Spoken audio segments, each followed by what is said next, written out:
Tonight on KGW News, a birthday celebration turns into a terrifying escape from a fast-growing wildfire. There's just these huge flames on the side of us. You could feel the heat coming through. Plus, a Hillsborough family's call for justice after they say their loved one died, standing up for others. How 2 kids get to live because my sister lost her life. Then a northeast Portland neighborhood left reeling after not 1, but 2 explosions. It looked like a pipe bomb because it was too big to be a firework. And later, a KGW investigation looks into how a move to pay college athletes could hurt smaller schools.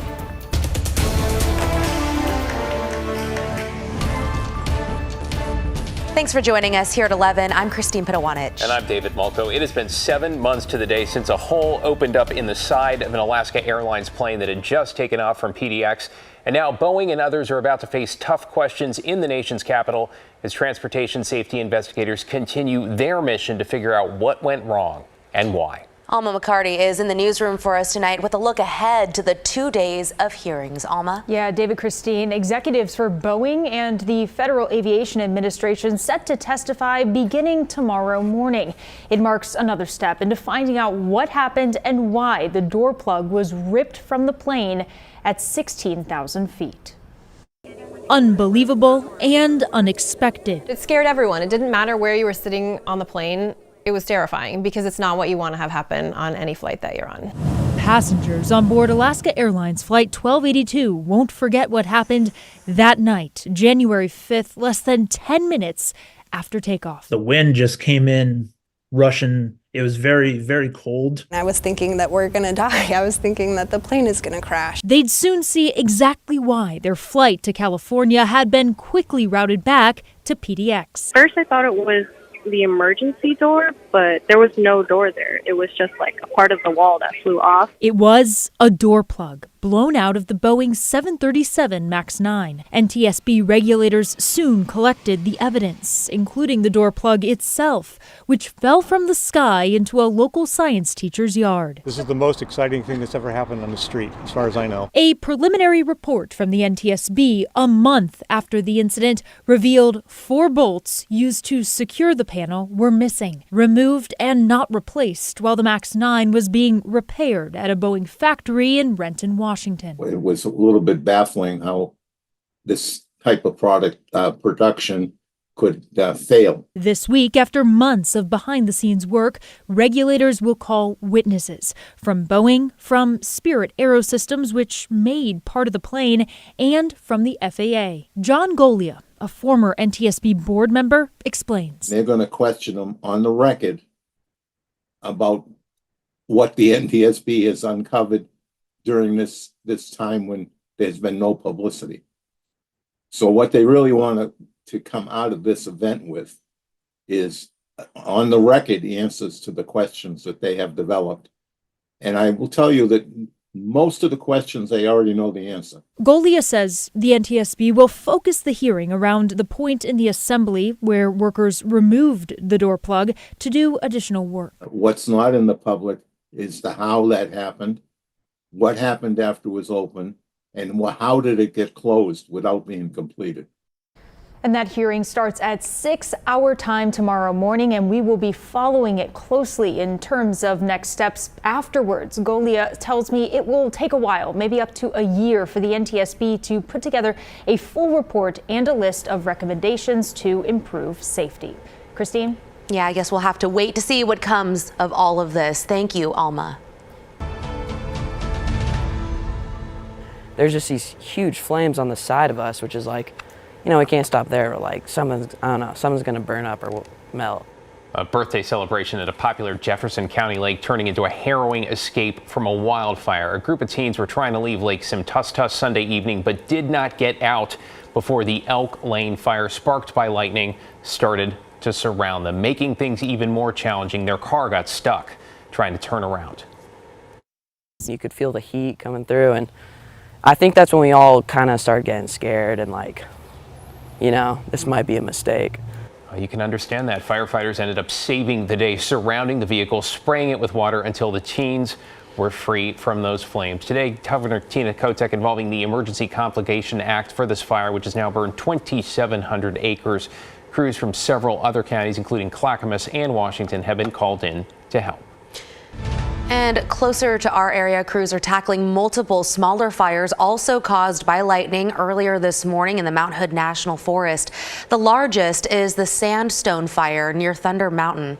It's estimated to be about 100 acres. The Forest Service says it's not threatening any buildings or recreation sites, but it's hard for crews to get to it on the ground. So they have called in air support to try to slow the spread. Let's bring in Chief Meteorologist Matt Safino now. And Matt, we know a lot of wildfires have been sparked by lightning. Could there be more in the forecast this week? Yeah, we're done with lightning in the Cascades for the foreseeable future, which is good. There was some lightning up in Northeast Oregon today, up at Timberline right now. The good news is it's cooled off. It's 64. It's still a little bit breezy with gusts of 24 miles an hour. That's not great. But the winds will settle down overnight and temperatures will be cool and humidity will come up during the overnight hours. Those are all good conditions to help to keep that fire from spreading too much. The only fire weather warning in the state is Northeast Oregon, Wallowa County, parts of Union and Umatilla counties, and that continues until tomorrow afternoon at 1 o'clock. They've had lightning there. We've got smoke issues, though, in several counties, and these are all the wildfires burning in the Northwest right now, so there are several. For us, the smoke is moving away, at least temporarily. We may see it come back on Wednesday. Air quality remains good. So warm days and cool nights. In terms of the fire weather forecast up in the Cascades, that's good. No new thunderstorms coming our way. Cooler and maybe even some showers early next week. We'll talk more on that later, guys. Glad you're keeping track of all this. Thank you, Matt. Now to a scary few hours in Northeast Portland today, where a normally quiet neighborhood was rattled by not one, but two explosions. Catherine Cook caught up with neighbors to find out how it all unfolded. It was scary because it was all of a sudden a big explosion. Lunchtime Monday at Northeast 141st in San Rafael when this happened.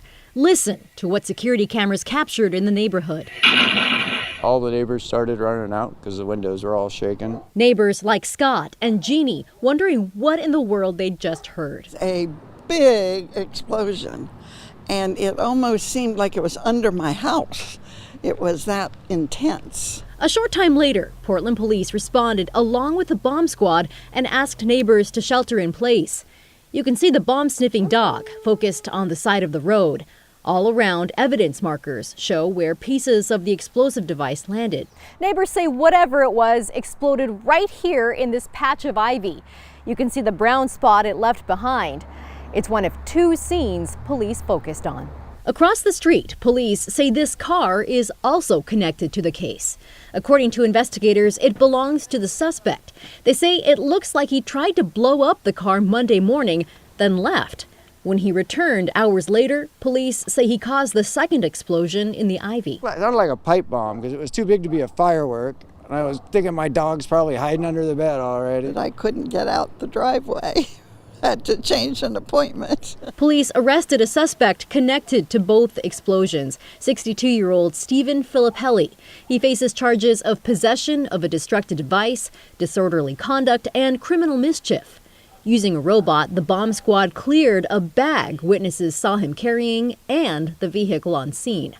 Neighbors are thankful no one was hurt. I hope this doesn't happen every day in my neighborhood. In Northeast Portland, Catherine Cook, KGW News. New tonight, a Hillsborough woman wants justice after she says her sister was killed while trying to save others. Billie Jo Coffin Perkins was walking her dog at her Seattle area apartment complex back in May when she saw a group of teens fighting in the parking lot.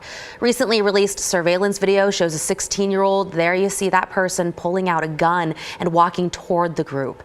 Court documents say Perkins stepped in, grabbed the back of the suspect's head before he turned around and fired 3 shots, killing her. Another teen was also shot. They were able to repair the damage and he's going to live. So now 2 kids get to live because my sister lost her life. The family is now hoping the teenage suspect is held accountable. He's currently in jail and being charged as an adult.